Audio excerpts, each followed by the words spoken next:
Welcome to Fatigued But Not Forgotten. Once again, we're rival writers in a stalled elevator with you, a group of high-powered producers. We only have 15 minutes before the elevator is repaired, and one of us is going to pitch you a movie. A long-needed sequel, prequel, remake, reboot, or remakequel to a movie that never got one. And the other person has a vested interest in shooting it down because, hell, we're rivals. I'm about to throw so many lefts you're going to be begging for a right. Oh my God. This is Fatigued But Not Forgotten.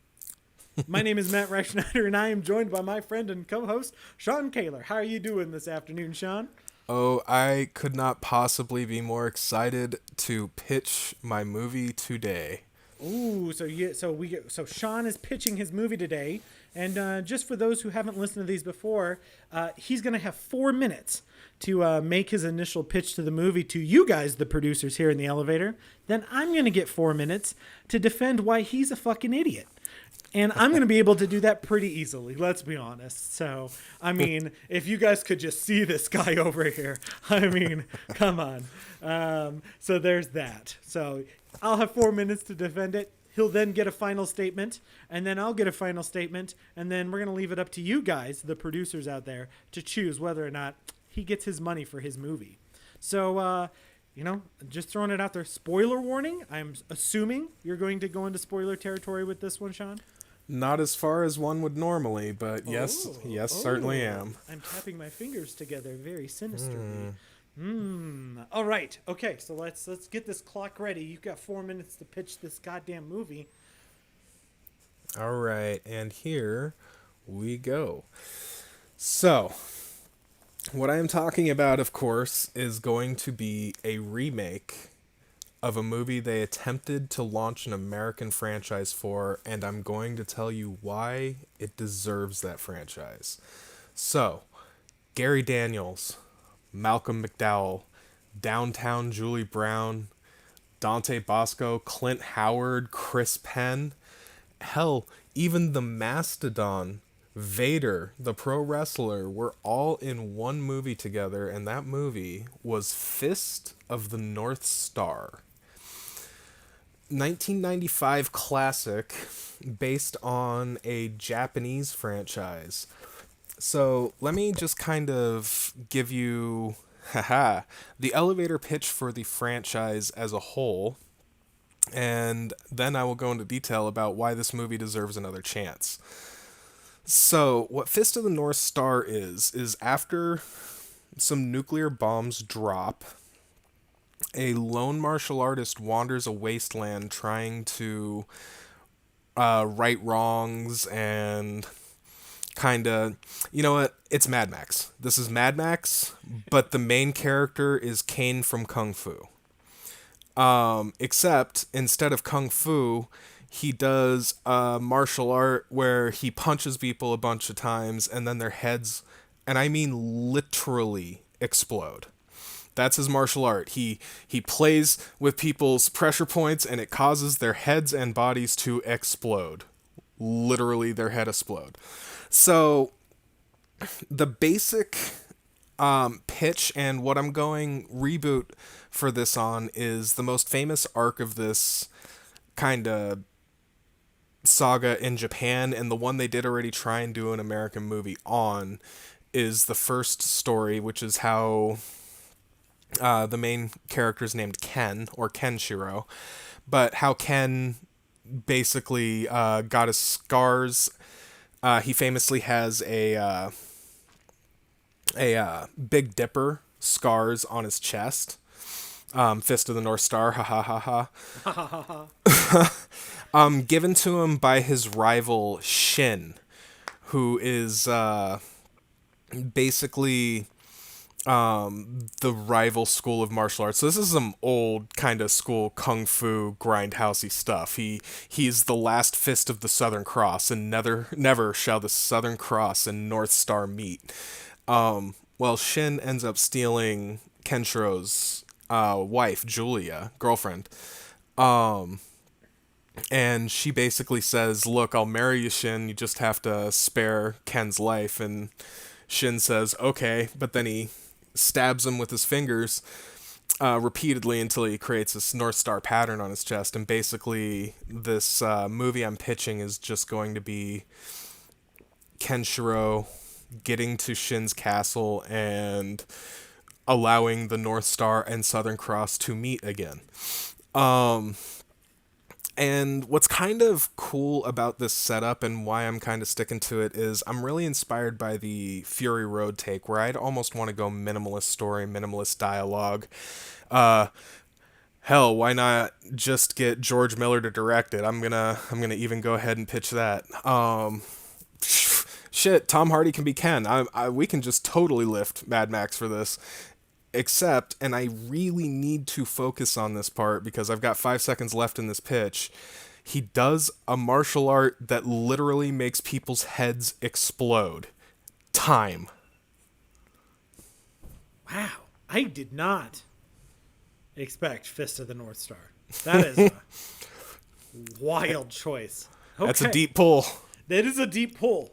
All right. You let me know when my time is ready, and I will make sure that these producers know exactly why this is a terrible fucking idea.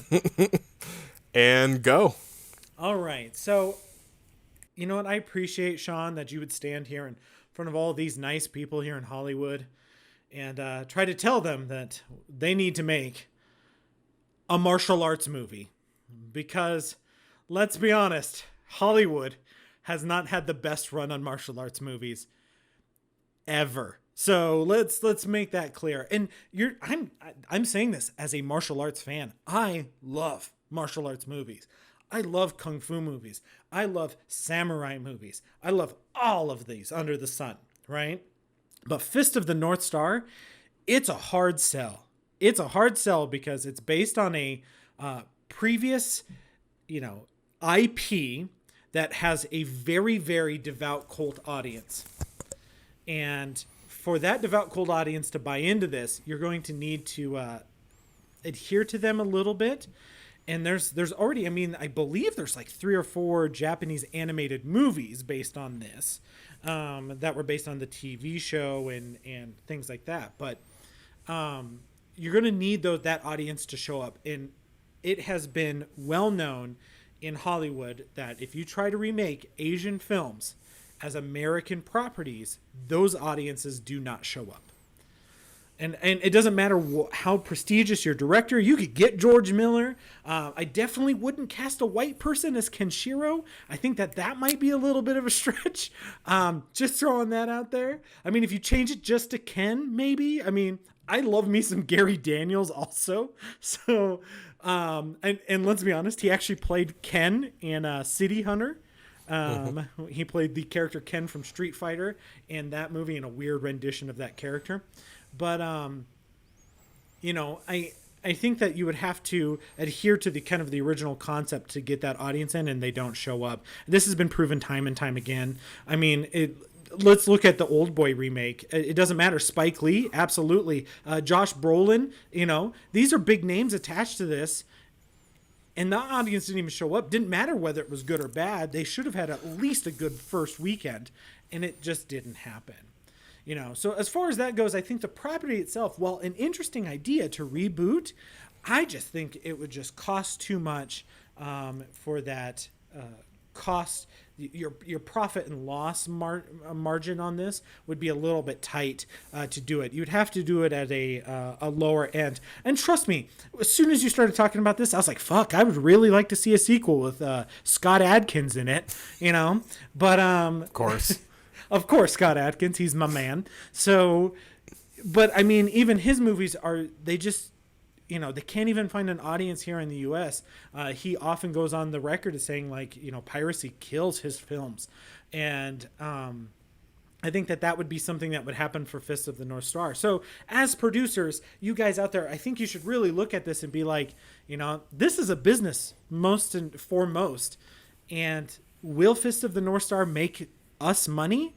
I just don't see it happening. I don't care how good your director is or how great of a star. I would say Kasugi would be a great fucking casting for the lead. I think he's incredible as a martial artist and as an actor, but I just don't know if you could get an American audience to come out and see this in theaters. And even if not in theaters, on VOD, I'm not sure the budget you would be able to handle it down, even in your own minimalist kind of approach that you want to take to this film.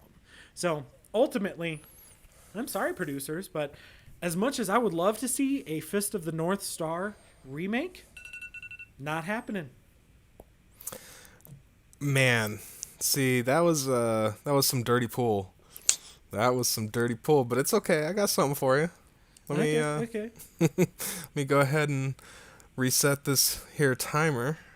Here the repairman a working, and I am gonna go now. So let me just drop a number on you real quick. As of 2018, Fist of the North Star is one of the top 20 highest grossing media franchises of all time worldwide. Over $20 billion in total franchise revenue, and that is just the comics and the animated movies, because I promise you not a single % of that is the 1995 Gary Daniels movie.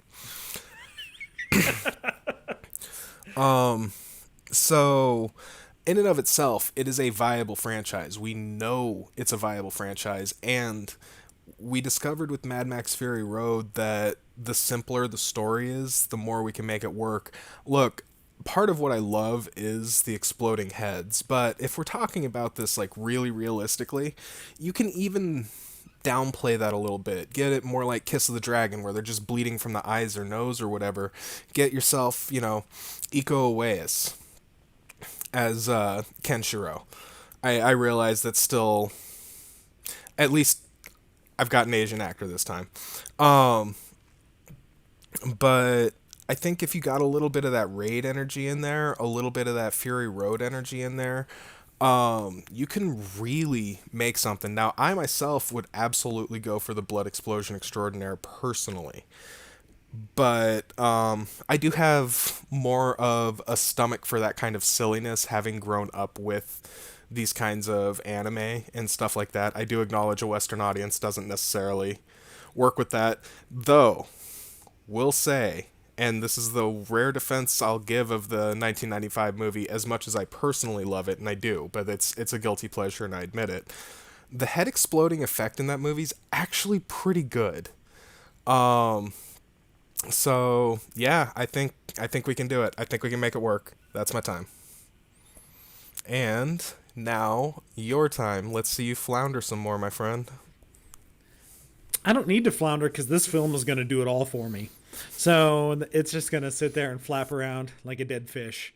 Because I mean, yeah, sure, you're not wrong. This is a very, very lucrative franchise worldwide, right?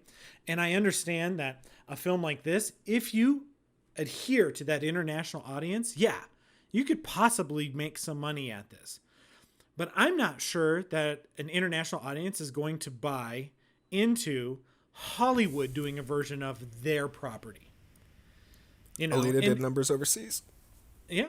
And so, even with high numbers overseas for movies or anything like that, I mean, you're also talking about a lucrative franchise that is so multimedia, TV shows, comic books, everything like that, for it all. You're just talking about like so much revenue areas for it.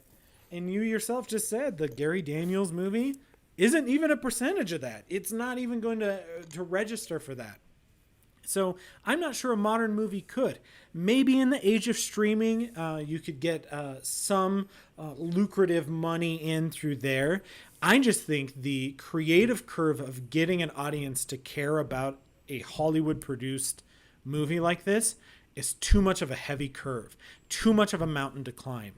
Now, maybe if our producers here would be willing to share some of their production credits with a Japanese company, maybe get Nakatsu in there or something to that effect.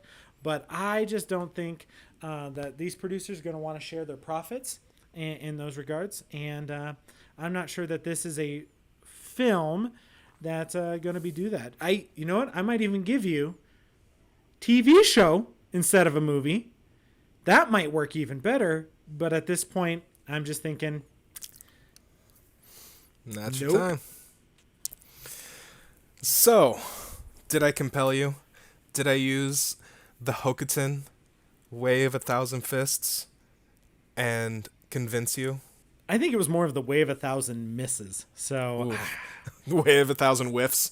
yeah, that was much better. Oh, your joke was better than mine. Now you're gonna win this stupid battle. People are gonna vote for you because of that. Nah, I mean, hey, I think I've got a better chance winning these fine people over than you're giving me credit for. I, of course, remember Ghost in the Shell. Fuck. I should have brought up Ghost in the Shell. I didn't because I wanted to save some dignity for this episode. So, but I mean, if you brought it up, that's a whole different story, you know. Just kind of let that sit there for a while. Let these producers chew on it. But you know what? I think you guys should probably go so you can let Sean cry in the corner and have his time with this elevator repairman so that he can try to pitch the sequel to maybe a GoFundMe or something like that, because you're not going to give him this money. So thanks for listening, guys. You know what? And if you guys do want to give him the money, please feel free. Go check us out on social media. Go vote for us and see who's right. Is Sean right? Should Fist of the North Star get a second Fist of the North Star? Or, a second chance, maybe? Or am I right? And this should just be a fist that quietly just, sits down and talks to itself for a little while. More of a slap of the Southern Cassiopeia. Yeah, slap of the... I like it. I like a slap of the Southern Cassiopeia. But check us out over on our social medias. You can find us at Facebook over at facebook.com, No Franchise Fatigue. Or go vote for us over on Twitter at nffpod. As soon as this episode goes live, we will be posting that poll for you guys to vote at, so please go vote there. And in the meantime, if you guys want to console Sean on all of his poor choices in life, please, where can they find you to email you, Sean? nffpod.sean at gmail.com. My name is, as always, a 4-letter word. Yeah, and it's not fist. So although I do like that. Although, if you want to hear more about that, feel free to email at nffpod.fist. Yeah, .fist. It's a real hard-hitting email address. So, but thank you so much, guys. You can also find me over on Twitter at the Movie Matt, M-A-T-T. My name is also a 4-letter word. That's not fist and it's not Sean. So there's that for you. So, and you know what? Thank you guys for listening. Until next time, let's hope this elevator stops fucking breaking down, because I'm getting real tired of having to sit here with Sean. This guy's a real sweaty guy over here. So breathe it in. Breathe it in. All right, thanks.